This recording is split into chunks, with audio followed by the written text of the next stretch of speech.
I started a viral TikTok exposing toxic families after mine destroyed me.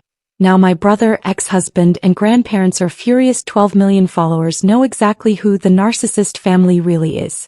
Welcome back, family. If you haven't already, subscribe and say hi in the comments. We'd love to know where you're watching from. With that, let's continue today's story. The notification glowed on my phone at 2:47 a.m. Your ex-husband Elijah tagged you in a post. My hands trembled as I opened it. There, on his Instagram with 50,000 followers, was our old wedding photo with a caption that made my stomach drop. When you realize you dodged a bullet. Some women just can't handle real family values. Glad I upgraded. The comments section exploded with heart emojis and congratulations on his engagement to someone new. Someone younger. Someone my brother Darnell introduced him to 3 weeks after our divorce. I sat in my cramped studio apartment, walls still bare after 6 months, and something inside me cracked. Not broke, cracked open. Because underneath that caption was the real story he'd never tell. The story of how my own family helped him drain our joint account. How my mother Linda stood as a witness when he filed for divorce, claiming I was mentally unstable because I'd started therapy. How my grandmother Evelyn told the judge I was an unfit wife because I'd questioned why Elijah needed access to my inheritance from my late father. 3 years of marriage and I'd lost everything. My savings, my home, my self-respect. But Elijah had gained something precious. My family's unwavering support in destroying me. They'd chosen him. Blood meant nothing when narcissism ran deeper. My phone buzzed again. Another comment. She was always dramatic. Elijah deserves better. It was from my Aunt Patricia. That's when I downloaded TikTok. That's when I decided silence would no longer protect people who'd weaponized my love against me. That's when everything changed. My first TikTok was shaky, filmed in my bathroom mirror at 3 a.m., eyes swollen from crying. I didn't plan it. The words just poured out like poison I'd been holding in my throat for years. Story time. How my family helped my ex-husband steal $53,000 and gaslit me into thinking I was the problem. My voice cracked on the word family, but I kept going. I told them about the joint account Elijah and I opened for our future children. How my mother convinced me to add his name to my father's inheritance as a show of faith. I hit post before I could overthink it. 16 views in the first hour. Then 50. By morning, 12,000 people had watched me unravel the first thread of betrayal. The comments flooded in. This happened to me. Your mother did what? Please make a part 2. I sat there reading every single one, realizing I wasn't crazy. I wasn't dramatic. I was a survivor of systematic financial and emotional abuse, co-signed by the people who were supposed to protect me. Part 2 came that evening. I detailed the family meeting where my grandfather Jerome and grandmother Evelyn sat me down to explain that Elijah deserved the money more than I did because he's the man of the house. How my brother Darnell laughed when I cried, calling me a spoiled princess who never learned to share. The video exploded, 50,000 views in 12 hours. Messages poured into my inbox from people sharing their own stories of family betrayal. But one message stood out. It was from Shanice, Elijah's sister. Girl, you don't even know the half of it. Call me. My hands shook as I read it. What else was there? Shanice and I met at a coffee shop downtown on a Wednesday afternoon. I almost didn't recognize her. She'd lost weight, cut her hair short, and had this haunted look in her eyes I recognized from my own mirror. Thank you for posting those videos, she said before I could even sit down. I've been waiting for someone to expose them. My heart pounded. Expose who? Elijah. She laughed bitterly. Elijah, your brother, your mother. All of them. They've been running this scheme for years, Nadia. You're just the latest victim.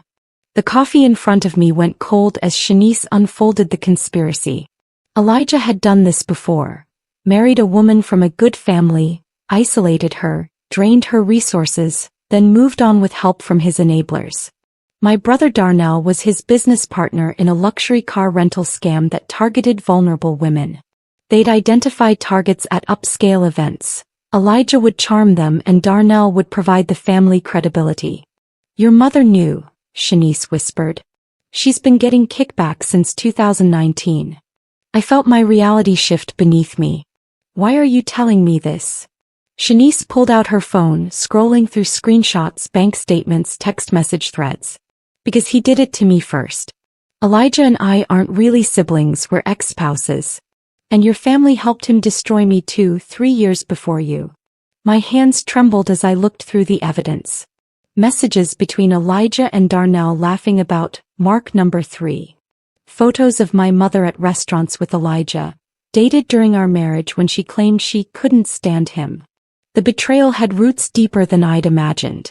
I filmed my next video in my car, hands shaking so badly I had to prop the phone against my dashboard. Update.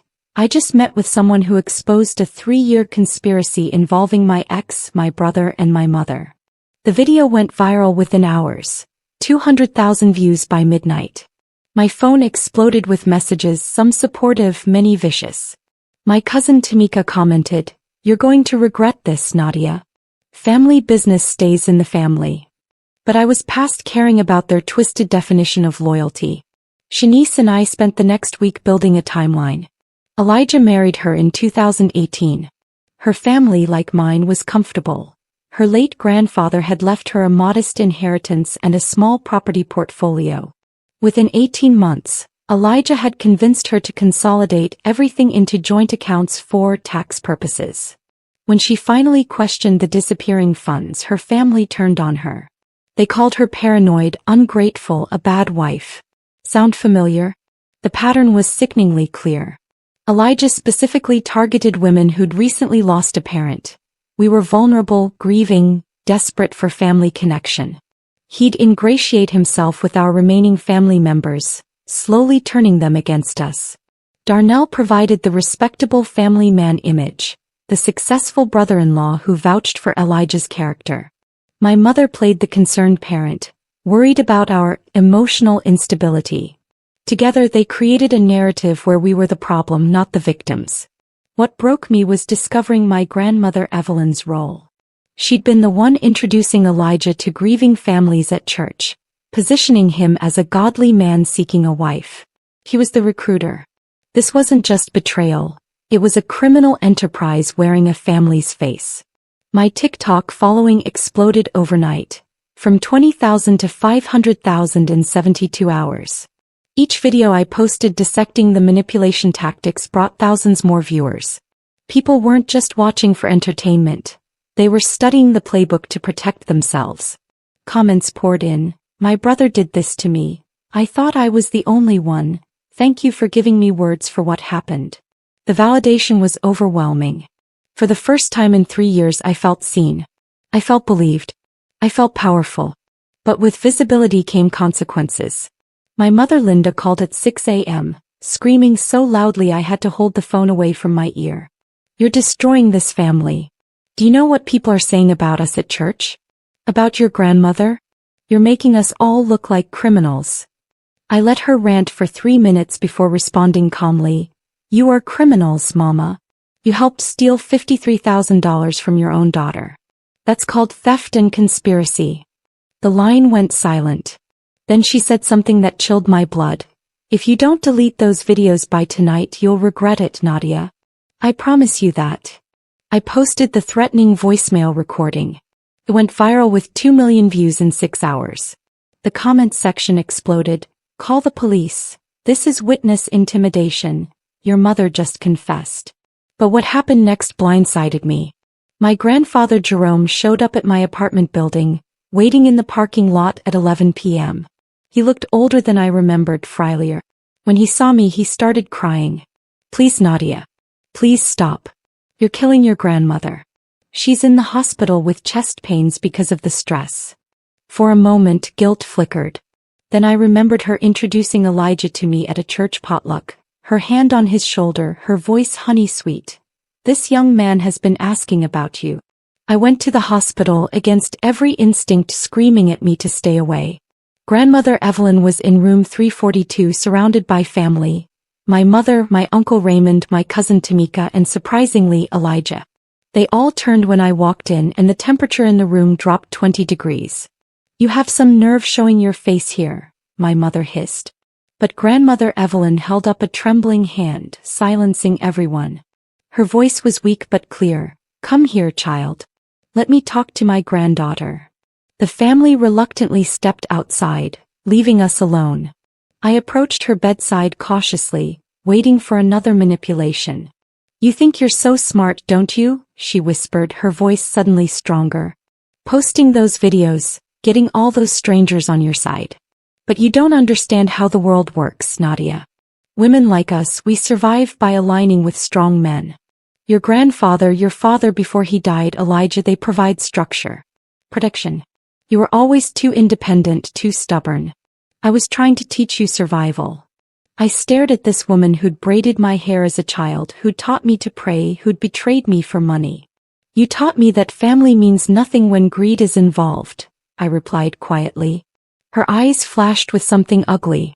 "Those videos stop today or I'll make sure everyone knows about your mental health history. The psychiatrist visits, the medication, the time you were hospitalized for exhaustion.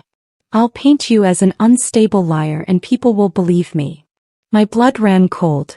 That hospitalization happened after my father died. I'd had a breakdown from grief. She was threatening to weaponize my trauma. "Do it," I said, my voice steady despite my racing heart. "Post it all. Because I'm done being silent to protect people who've never protected me." I walked out of that hospital room and went straight to my car. My next video was filmed in my car, tears streaming down my face, voice raw with emotion. My grandmother just threatened to publicly expose my mental health history if I don't delete my content. So let me save her the trouble. Yes, I was hospitalized after my father died. Yes, I took medication for depression. Yes, I had a breakdown. And you know what made it worse? My family using my grief to manipulate me into a marriage that destroyed me financially. That video hit 12 million views in 24 hours. The outpouring of support was staggering. Thousands of people shared their own mental health struggles and stories of family exploitation during vulnerable times. But more importantly, people started coming forward with information. A woman named Crystal messaged me, "I worked at the bank where your ex and brother had accounts. I was fired for flagging suspicious transfers. I have records." Another message from Devon, a former friend of Darnell's, "I know where the money went. I can prove everything." Suddenly, I had witnesses, evidence, a paper trail that could potentially lead to criminal charges. Shanice connected me with a lawyer she'd consulted years ago but couldn't afford. This time we pooled resources. The lawyer, Michelle Rodriguez, was a sharp woman in her 40s who specialized in financial abuse cases. She reviewed our evidence over 3 days and delivered her verdict. "You have enough for a civil suit, possibly criminal charges for fraud and conspiracy. But Nadia, you need to be prepared. This will get uglier before it gets better. Your family will fight back hard." I nodded. I'd already lost everything that mattered. What else could they take? My phone buzzed with a text from my brother Darnell. "You just started a war you can't win, little sis. Watch your back." My follower count hit 3 million when mainstream media picked up the story. Local news stations requested interviews. National podcasts wanted me on their shows. Woman exposes family fraud on TikTok, gains millions of supporters, read one headline. My face was everywhere, and with that visibility came intense scrutiny. People dug through my old social media posts looking for inconsistencies. Trolls created fake accounts claiming I was lying. Someone leaked my address, forcing me to stay with Shanice for safety. The pressure was suffocating, but the alternative, silence, was worse. I'd rather be destroyed telling the truth than survive protecting lies. The most devastating betrayal came from my childhood best friend, Keisha. We'd grown up together, shared everything, promised to be each other's bridesmaids. She posted a long Instagram statement. "I've known Nadia since we were 6 and I'm heartbroken to say this, but she's always been manipulative and attention-seeking. Her family has done nothing but love her and she's repaying them with lies for internet fame. Elijah is a good man who deserves better." The comments under her post were vicious, celebrating her for exposing the truth. I read every word, feeling that old wound of betrayal reopen. Later, I'd discover Elijah had been sleeping with Keisha since before our divorce. She was protecting her own interests. But for every person who turned against me, 10 more stood beside me. My comment sections became support groups. Women shared stories of escaping similar situations. Financial advisors offered free consultations to my followers about protecting assets. Therapists provided resources for healing from family trauma. What started as my personal pain had become a movement. The narcissist family wasn't just my story anymore. It was a mirror reflecting thousands of untold stories of familial abuse. And that terrified my family more than anything because the truth was contagious. Michelle filed the lawsuit on a rainy Thursday morning. Nadia Richardson versus Elijah Thompson, Darnell Richardson and Linda Richardson for fraud, conspiracy and intentional infliction of emotional distress. The local courthouse filing became public record, and my followers found it within hours. "She's really doing it," the comments celebrated. "She's taking them to court." The reality was less glamorous than social media made it seem. Legal battles are slow, expensive, and emotionally draining. Every document I had to provide, every deposition I had to give, meant reliving the trauma in excruciating detail. But I was committed. This was about more than money, it was about accountability. My family's response was swift and vicious. They hired an expensive attorney who immediately filed a countersuit for defamation and emotional distress. Their legal strategy became clear in the first hearing. Paint me as a mentally unstable woman with a persecution complex, destroying innocent family members for social media clout. My mother took the stand during a preliminary hearing, tears streaming down her face, testifying about her troubled daughter, who'd always had a flair for drama. The judge looked at me with something like pity. I wanted to scream, but Michelle squeezed my hand under the table. "Let them talk," she whispered. "We have evidence. They have theatrics." The turning point came when Crystal, the former bank teller, testified. She brought years of flagged transaction reports showing systematic transfers from my accounts to shell companies owned by Darnell and Elijah. She had emails from her supervisor telling her to ignore the red flags because those are important clients with connections. She had recorded phone calls where Darnell threatened her job if she continued investigating. The courtroom went silent as she presented document after document. I watched my brother's face drain of color. My mother wouldn't look at me. Elijah whispered urgently to his lawyer. While the legal case progressed, my TikTok platform grew to 8 million followers. I posted daily updates on the court proceedings, carefully avoiding anything that could jeopardize the case. But I also expanded my content, educating people about financial abuse, narcissistic family systems and trauma bonding. Mental health professionals began collaborating with me, offering expert insights. The narcissist family became shorthand for any toxic family dynamic that prioritized appearance over truth. My comment section was a constant stream of, "This is my family. You're describing my mother exactly. How do I escape?" One video struck a particular nerve. I talked about the moment I realized my family's love was conditional. When I needed them most after losing my father, they were plotting how to exploit my grief. "Real family doesn't have a price tag," I said directly to the camera. "Real love doesn't come with financial strings or loyalty tests. If your family only supports you when you're profitable or compliant, they're not your family. They're your abusers wearing familiar faces." That video got 23 million views. It was reshared across platforms. Celebrities commented. News outlets quoted it in articles about financial abuse awareness. But success brought new dangers. I started receiving death threats, not just online but at my temporary address. Someone spray-painted "liar" across my car. A brick came through Shanice's window with a note, "Stop talking or else." We filed police reports, but they were non-committal. "Probably just internet trolls," one officer said dismissively. The threats escalated when an anonymous account posted, "Nadia Richardson thinks she's safe. She's not. Neither is that fake sister-in-law helping her." I knew that writing style. My uncle Raymond, the family enforcer, always called people fake when they told the truth. The police finally assigned us a detective after that. At 10 million followers, a message request appeared from someone I never expected. My father's younger brother, Uncle Elijah. Yes, I married a man with my uncle's name, which should have been red flag number 1. He lived in another state, had been estranged from the family for 15 years after a dispute I never fully understood. Your grandmother and mother destroyed my life too, his message read. I have information about the life insurance policy from your father's death.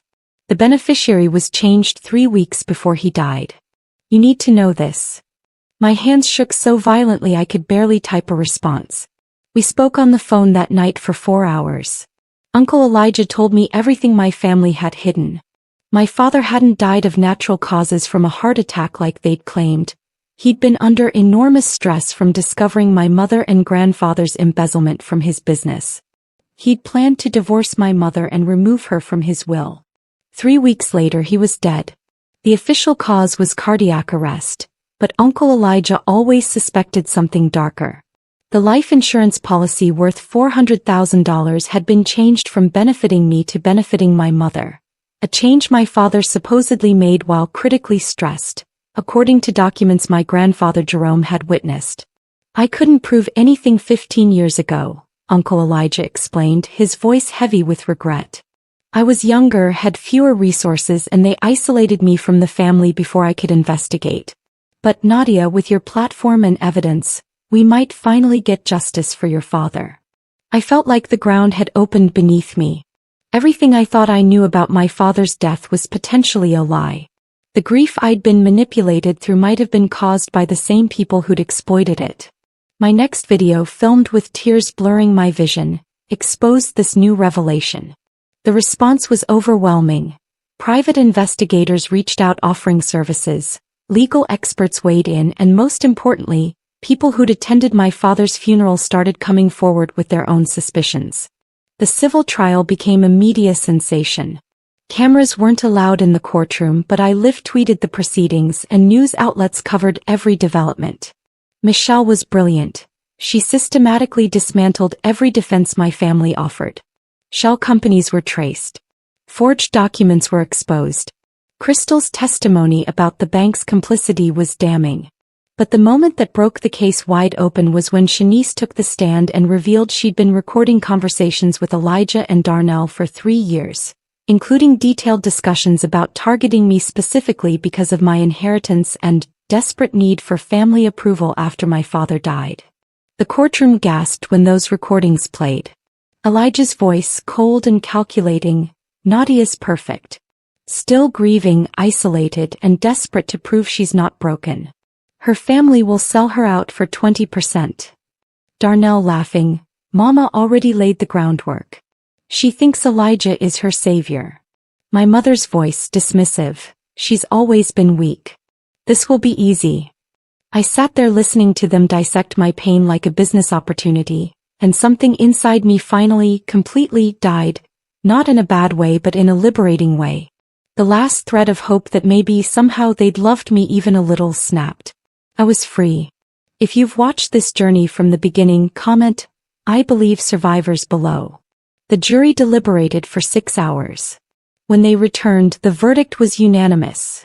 Elijah, Darnell, and my mother were liable for fraud and conspiracy.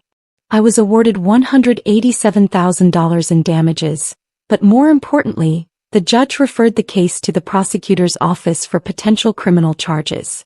My mother sobbed in the courtroom. Darnell stared at me with pure hatred.